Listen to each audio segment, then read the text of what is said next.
एकतरफा प्रेमर करुण परिणति पुतुरा को हत्या कला दादा। कटक सदर अंतर्गत किशोरनगर थाना अधीनस्थ थोरियापड़ा ग्रामर बहुचर्चित दिलीप भोई हत्याकांडर पर्दाफाश होईछि। अभियुक्त जनक हेउछन्ति मृत दिलीप संपर्कीय दादा प्रमोद भोई। प्राथमिक तदंतरु एहा एकतरफा प्रेमजनित हत्या घटना बोली पुलिस सूत्ररु सूचना मिली।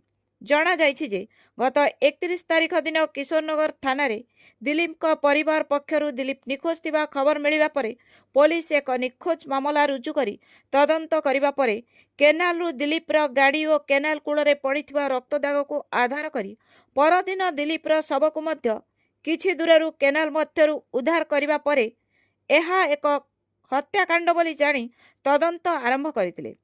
किशोरनगर थाना आईआईसी सह कटकर स्वतंत्र टीम जरिया अनुसंधान चलाई अभियुक्त प्रमोद भोई को गिरफ करथिले। गिरफ समय अभियुक्त प्रमोद कुमार भोई एक छुरी साहाय्य दिलीप को तंटी काटी हत्या करिबा परे तालदंडा केनाले फोपाड़ी देइथिबा पुलिस सूत्ररु जणा जाइछि। अभियुक्त प्रमोद मृत दिलीप को पत्नी को पाइबा पई एही कांड घटाइथिबा जणा पड़िछि। किशोरनगर थाना पुलिस अभियुक्त प्रमोद को घटनास्थल को नहीं सीन रिक्रेशन कला परे हत्याकांड रे व्यवहृत होइथिबा छुरी को जंगलु उद्धार करी जबत करबा सह अभियुक्त प्रमोद को गिरफ्त करी कोर्ट चालाण करिथिबा जणा पड़िछि। एक तरफा प्रेमजनित हत्याकांड घटिथिला बोली सालेपुर एसडीपीओ स्पष्ट करिसंती।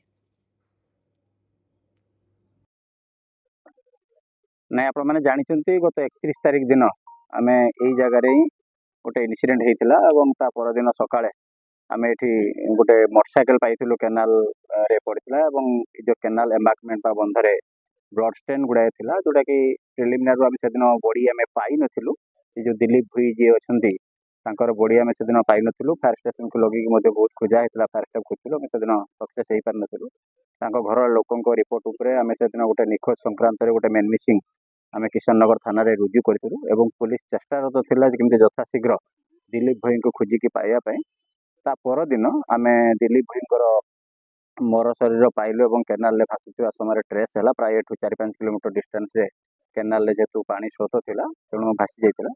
तेणु आमे सेठी पाइलु एवं जेतले बॉडी आमे ट्रेस कलु सेतेले आमे बॉडी रो जहा पारिपार्श्विक परिस्थिति थिला आमे सेतरे देखिकि निश्चित हो जाइतिलु जेटा गोटे क्लियर कट मर्डर केस अछि एवं संगे संगे मध्य तांकर घरर लोक जो दिलीप अछन तांकर बापा अभियोग करथिले आमे तत्क्षणात किशननगर थाना गोटे मर्डर केस रुजु करथिलु एवं केस रुजु कर सारला परे आमे सविशेष तथ्य नवा पई आरंभ करथिलु जे प्रकृति रे किए एथिरे संश्लिष्ट अछंती कोन कारण हेइ पारे सब विषय रे सविशेष आमे तदंत जोरदार करथिलु एवं एथिरे हमर किशननगर आईएसी एवं हमर जो अछंती स्पेशल स्क्वाड रो टीम अछंती कटक रे एसपी सर का निर्देश मते से माने मध्ये हमको यथेष्ट सहयोग करछंती। तो आमे 2-3 दिन अक्लांत परिश्रम पर आमे गतकाली जे केस रे संपृक्ति थिले एक्यूज जे अछंती तांको आमे प्रमोद भई अछंती तांको आमे सेही गां रो तांकरी घर पाखरे तांकर घर तांकर एथिरे संपृक्ति मिलिथिला एवं ता मध्ये आपातत वर्तमान सुधा इन्वेस्टिगेशन ले निश्चित होईची। आमे गतकाली संध्या रे तांको अरेस्ट करथिलु एवं अरेस्ट परे जहा फॉर्मालिटीज अछि इन्वेस्टिगेशन ता आमे करूछु। आज स्पॉट रिक्रिएशन संगे संगे तांकर वेपन ऑफेंस जोटा थिला से जो जगह रे ही इंसिडेंट करथिले से जगह रे छुरी रे तांकर जो बेक काटी थिले आ सेटा को भी जो वेपन ऑफेंस जो जगह रे भी पकिथिले आमे सिनिफिकेशन संगे से जगहटा भी मध्ये से देखेले एवं सेटा को मध्ये जा अपॉर्चुनिटी आमे जब्त करिवारे सक्षम होइछु। तदंत फुल स्विंग रे बर्तमान चालुछु। अन्य एविडेंस जहा अछि आमे ताको यथाशीघ्र कलेक्शन करिवु एवं शीघ्र ए केस रो चार्जशीट दाखल आमे करिवा को जाउछु। बहुत शीघ्र घटना पछरे कारण वर्तमान सुधा प्रारंभिक जहा आमे जो दुईटा फैमिली तांकर सामना से डिसीज फैमिली एवं जे एक्यूज जे अछंती माने बाबू जी अछि प्रमोद भुई एवं तांकर घर सामना सामनी अछि दुई गयंग घर रो जीवा आसीबा थिला। तेणु तांकर गोटे जो वाइफ थिले जे डिसीज रो तांकर संगे ये गोटे वन साइडेड लव टाइप रो तांकर डेवलप हेतिला। ये के कथा चाहुतले मने मने से तांको प्रति तांकर भल पाइबार होतिला। तो सेटा गोटे कारण बोली आमे वर्तमान अनुसंधान करि जानिया पाइछि जे सेटा गोटे मेजर मोटिव हेइ थाइ पारे केस रो जे ताको मर्डर करिवार। तो आउरी अन्य दिग बहुत किछि अछि जोटा कि हमको तदंत सापेक्ष अछि एवं तदंत परे ता जणा पड़ियो। ନାଇଁ ଜଣେ ବର୍ତ୍ତମାନ ସୁଦ୍ଧା ତ ତଦନ୍ତରେ ପ୍ରାୟ ନିଶ୍ଚିତ ଆମେ କରିସାରିଛୁ। ଏଥିରେ ଜଣକର ହିଁ ସମ୍ପୃକ୍ତି ଅଛି ଏବଂ ଜଣକୁ ହିଁ ଆମେ ଗିରଫ କରିସାରିଛୁ। ମୋ ନାଁଟା ଦିବାକର ଭୋଇ ପଡ଼ା। ପୁଅକୁ ତ ଜୀବନରୁ ମାରିଦେଲା। ମୁଁ ଆଉ କଣ କରିବି? ମୁଁ ଥାନା ବାଲାକୁ ପୋଲିସ ବାଲାକୁ ଏତିକି କହୁଛି ଯେ ଶଳାକୁ ଫାଶୀ ଦଣ୍ଡ ଦଉ। ମୋର ସେଇ ପୁଅ ମତେ ରୋଜଗାର କରି ମତେ ପୋଷୁଥିଲା, ମୋ ପରିବାରକୁ। ମୋର ବଢିଆ ସ୍ତ୍ରୀ ଅଛି, ମୋ ଅନ୍ଧୁଣୀ ମା ଅଛି, ମୋର ଗୋଟେ ଛୋଟ ଭାଇଟିଏ ଅଛି।